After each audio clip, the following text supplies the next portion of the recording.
नमस्ते स्टूडेंट्स, मैं केम दिव्या आप सभी का बहुत बहुत स्वागत करती हूँ हमारे यूट्यूब चैनल विद्यापीठ ग्रेजुएशन क्लासेस में, जिसमें हम आज का टॉपिक लेकर के आ रहे हैं बीए फर्स्ट ईयर का मनोविज्ञान अध्याय पहला का दूसरा टॉपिक, जिसका नाम है मनोविज्ञान का स्वरूप तथा मनोविज्ञान का क्षेत्र। तो आज हम यही जानेंगे। तो चलिए टॉपिक शुरू करते हैं। साइकोलॉजी शब्द की उत्पत्ति ग्रीक शब्द साइके तथा लॉगस से हुआ है, जिसका अर्थ है, साइके का अर्थ है आत्मा और लॉगस का अर्थ है बातचीत करना। अर्थात यदि हम आत्मा के विषय में बातचीत करते हैं तो इसका अर्थ होता है साइकोलॉजी। और इस कारण मनोविज्ञान का अर्थ हुआ आत्मा का अध्ययन। मनोविज्ञान को सामान्यतः मन और मानसिक क्रियाओं का विज्ञान माना जाता है।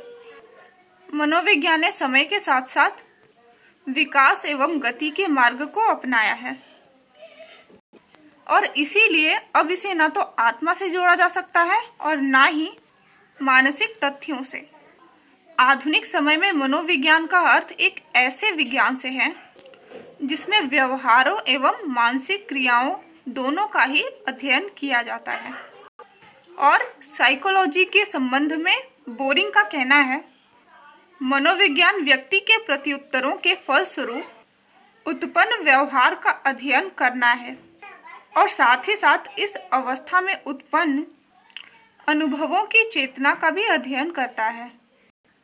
और इसी संबंध में स्किनर कहते हैं, मनोविज्ञान जीवन द्वारा प्रस्तुत विभिन्न परिस्थितियों में व्यवहार का अध्ययन करना, अनुक्रियाओं अथवा व्यवहार से अर्थ प्राणी की सभी प्रकार की क्रियाएं समायोजन द्वारा अभिव्यक्ति हैं और इन सब के आधार पर कहा जा सकता है कि व्यक्ति का दैहिक एवं मानसिक क्रियाओं का सम्मिश्रण होने के कारण इसे विधायक विज्ञान भी कहा जाता है। ये तो हो गया मनोविज्ञान का अर्थ और उसकी परिभाषाएं। अब हम जानेंगे कि मनोविज्ञान का स्वरूप कैसा होता है। तो आइए जानते हैं। तो सबसे पहले मनोविज्ञान मानव एवं पशु पक्षियों के व्यवहार का ज्ञान का विज्ञान है। इसमें मनुष्य के और पशु के अर्थात मनुष्य और पशु दोनों के व्यवहारों का आंतरिक एवं बाह्य दोनों रूप से अध्ययन किया जाता है। इसमें मनुष्य के जन्मजात एवं पर्यावरणीय दोनों प्रकार के कारक, प्रेरक एवं नियंत्रक तत्वों का अध्ययन किया जाता है। इसमें मनुष्य के व्यवहार को समझा जाता है तथा उसके व्यवहार को नियंत्रित एवं परिवर्तित किया जाता है। इसमें समस्याओं का समाधान निकाला जाता है। यह एक विधायक विज्ञान है। इसके द्वारा स्थापित सिद्धांत एवं नियम वस्तुनिष्ठ, सार्वभौमिक एवं प्रामाणिक होते हैं और मनोविज्ञान को हम प्रयोगों के द्वारा सिद्ध कर सकते हैं। अब हम जानेंगे मनोविज्ञान का क्षेत्र कहाँ कहाँ है। तो सबसे पहले तो मनोविज्ञान लगभग हर एक क्षेत्र में कार्य करता है, क्योंकि जहाँ पे भी हम अपने दिमाग का इस्तेमाल करते हैं या अपने मन का इस्तेमाल करते हैं, चाहे फिर वो कोई भी क्षेत्र हो, चिकित्सा का क्षेत्र हो या फिर शासन प्रणाली का क्षेत्र हो या फिर टीचर की लाइन में हो, ठीक है, हर जगह जहाँ पे भी हम मन का अथवा दिमाग का इस्तेमाल करते हैं तो वह उस हर जगह पर मनोविज्ञान स्वाभाविक रूप से उपस्थित होता है।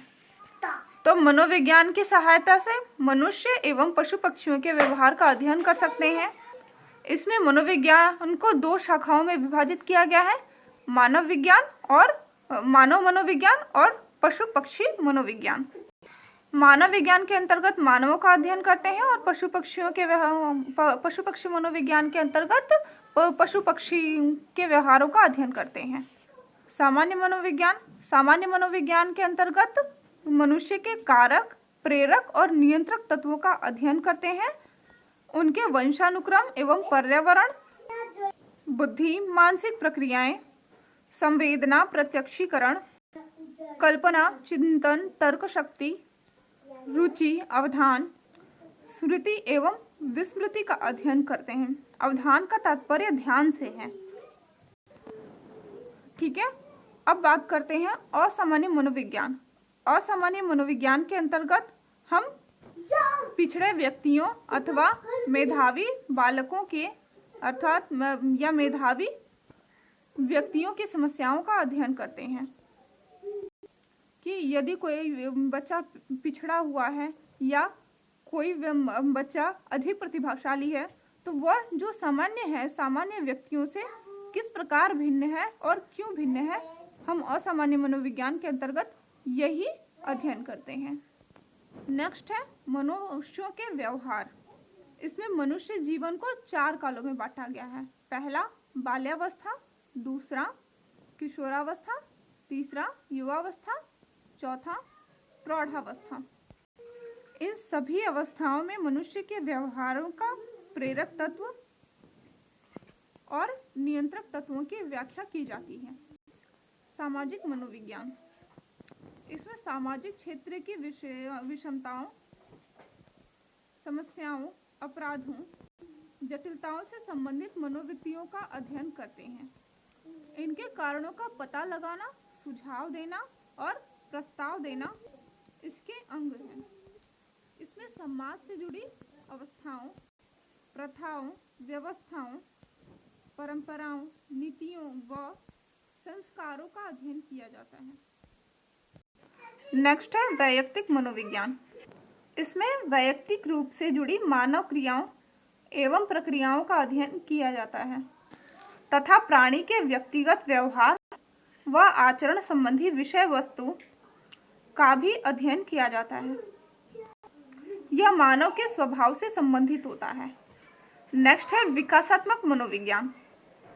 इसके अंतर्गत मानव स्वभाव में विकास प्रक्रिया एवं आचरण से संबंधित स्वभाव प्रक्रिया का अध्ययन करते हैं। इसमें व्यक्तियों के विकास का तुलनात्मक अध्ययन करते हैं। नेक्स्ट है नैदानिक मनोविज्ञान। इसके अंतर्गत चिकित्सा पद्धति को रखा जाता है। इसमें मानसिक रोगियों के रोग को ठीक करने की चिकित्सा में नैदानिक मनोविज्ञान अत्यधिक महत्व रखता है। इसमें असाधारण व्यक्तियों की समस्याओं को समझकर उसका निदान किया जाता है। शारीरिक मनोविज्ञान। शारीरिक मनोविज्ञान के अंतर्गत हम मानव की दैहिक समस्याओं को रखते हैं और अध्ययन करते हैं। इसके अंतर्गत स्नायु तंत्र, उसके प्रकार, मस्तिष्क की बनावट तथा उसके कार्य, अधिगम, प्रेरणा तथा संवेग की व्याख्या आती है। अब अगला है प्रेरणात्मक मनोविज्ञान। इसके अंतर्गत व्यक्ति के उन आंतरिक प्रेरणाओं की व्याख्या करते हैं जो बाह्य समाज से संतुष्ट नहीं है, अर्थात जिन्हें बाह्य जगत से संतुष्टि नहीं मिलती है, और इसमें व्यक्ति के असंतुलित पक्षों का अध्ययन करते हैं। अब अगला है बाल मनोविज्ञान और इसके अंतर्गत प्रारंभिक अनुभव, समस्याएं, व्यक्तित्व विकास, प्रत्यक्षीकरण, भाषा के विकास से संबंधित जटिलता, बौद्धिक, सामाजिक व संवेगात्मक विकास का अध्ययन करते हैं। अब नेक्स्ट है मनोविज्ञान का सिद्धांत क्या है और उसके नियम क्या क्या हैं। इसका प्रयोग जीवन के सभी क्षेत्रों के अंतर्गत हम करते हैं, जैसे सामाजिक, राजनैतिक, औद्योगिक, सैनिक, शैक्षिक, चिकित्सा आदि में किया जाता है। इसका उपयोग चिकित्सा मनोविज्ञान, अपराध मनोविज्ञान, मानव एवं पशुओं के व्यवहार की तुलना करने में किया जाता है। अगला है सैन्य मनोविज्ञान। इसके अंतर्गत सैन्य क्षेत्र में व्यवहार का अध्ययन करते हैं। औद्योगिक मनोविज्ञान, इसके अंतर्गत औद्योगिक क्षेत्र में व्यवहार का अध्ययन किया जाता है। तो आज के लिए इतना ही। अब हम नेक्स्ट मिलेंगे नेक्स्ट टॉपिक के साथ, जिसका नाम होगा प्रयोगात्मक विधि, उसके अर्थ एवं परिभाषाएं। और यदि आपने अभी तक हमारे चैनल को सब्सक्राइब नहीं किया है तो उसके लिए सब्सक्राइब कीजिए, लाइक कीजिए और कमेंट कीजिए। और आज के लिए इतना ही। धन्यवाद।